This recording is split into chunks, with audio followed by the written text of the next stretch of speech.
folks. Welcome to commentary for Destroy the Planet's second song called Control.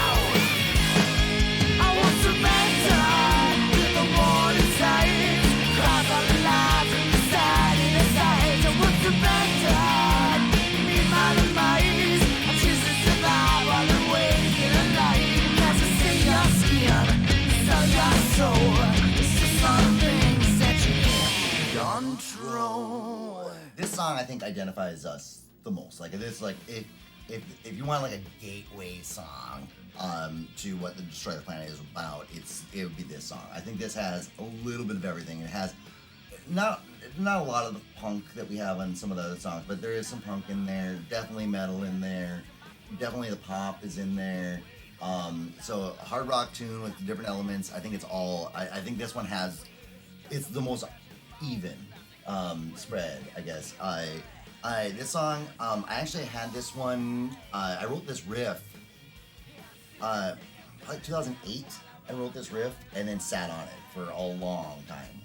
It didn't. I actually gave it to another band in like 2012.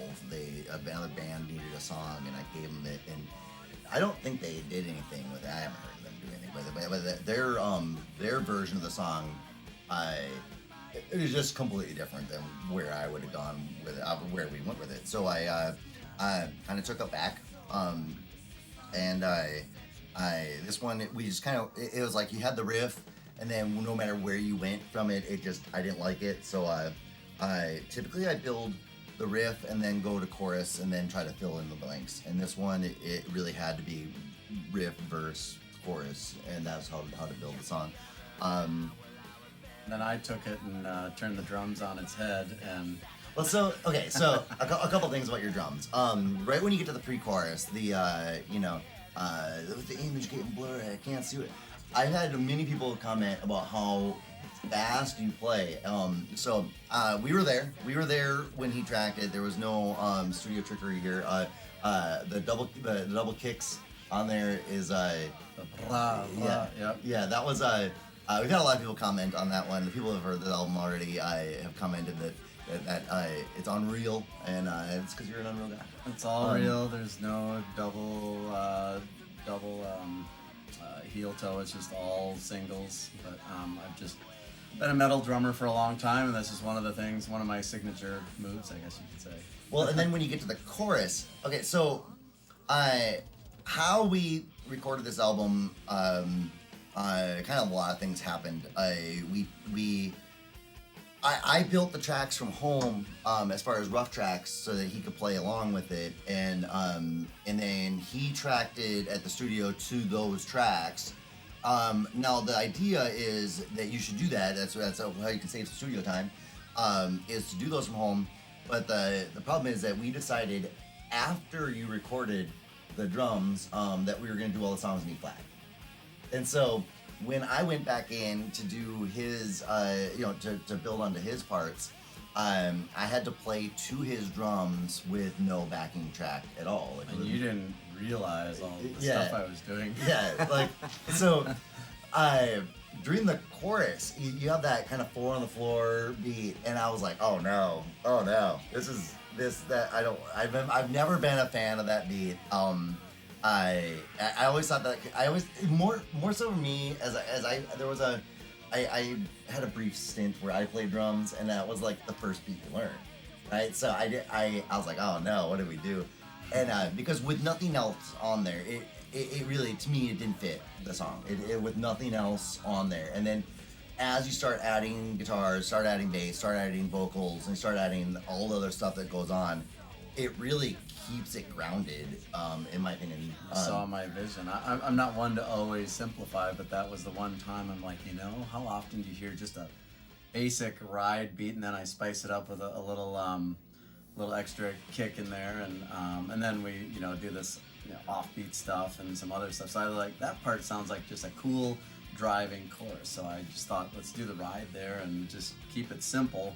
So I'm not always simple, but it just kind of worked out, and I really liked it. It's one times I really like doing something super simple, and Trent's like, no, why are you doing that? That was No, do something different. Accurate, Like, no, dead-on I fought impression. for it, and I don't think I didn't like it. I didn't love it, and that was I didn't love it at the time, and it was that it took, it really took until there was other parts on there, and it made the other drum part stand out. So. yeah, and also it helps the guitars. The guitars on the album really there's a lot of guitar going on like this is the first song I recorded the guitars on, and this is where the engineer was really looking at us going, are you really going to record this many guitar parts? And so on this one, I think there was 9 different guitar parts total. Everything is doubled on it. So from a mixing perspective, there's quite a bit. But on the chorus itself, you're actually going to hear 3 different guitar lines going on just from so that means there's 6 because everything's double. Mm-hmm. So I think your kind of simplistic drum beat there keeps that together, keeps that from going too nuts. I think we do that a couple times on the album where we have a whole bunch of stuff going on. This is like, you already have the vocals going on, you already have this, everything else needs to maybe, somebody needs to have some sensibility here, and that's what I like about it. Someone's got to drive the truck. It's not so much that I was wrong, it was that it was so right you couldn't notice it yet. You know what I'm saying? What else is there? Well, you had some screams in there. Yeah, I that was my favorite thing I think I got to do at the studio. I don't know if I've ever spent money less wisely. It was just the probably hour and a half of me going, oh, yeah. That one was funny because we did it at my house. We recorded it for the demo of it, and I thought it sounded great, and I had a really hard time doing it there. One thing is, those of you guys who do like the metal scream, the throat burn, thing. It's way easier to do it quiet. The quieter you are, the more phlegm and whatever else is in there is going to come out. We tracked all of our vocals in 2 days, so I didn't have a lot of anything left. It was I kind of went through and did a whole bunch of these and didn't like them, and I think it was your idea to take one of them and go backwards with it. Like we flipped the track so it's actually backwards, and that really helped. And it wasn't even so much that that's what you hear. I don't even know if you can really hear the backwards. Filling it out. It just made it easier for me to then do more and build that one up. A lot of the vocals are doubled, especially things like that, like the scream on the end. At the end of each verse, each pre-chorus has that scream, and like I said, that was probably my favorite thing I did there, is just because it from a distance that had to sound like we were just butchering animals. Really, it was just a terrible sound that I did multiple times for more than an hour that I did that, and then I think I left the room and came back, and then they're like, "Oh, we fixed it. It sounds good." And so that's always a good thing. And also on the flange, on the screams, there's a flange. There's a flanger effect, and I think that really pulls it together. And my favorite mistake we made on this was on one of the first mixes. When we put the flange back on there, we shut all the tracks off, or all the effects off, to get everything on the screen, and so we could look at it. There was a flange on I think it was actually just on the backwards one, to just kind of bring it all together. There was when we get to the last one, the one right after the guitar solo, the effect was actually on all of the parts, and you can hear it on my voice, and it, very metallic sounding. When I come in with the You know I can't look down. That part has this huge, thick flanger effect on there.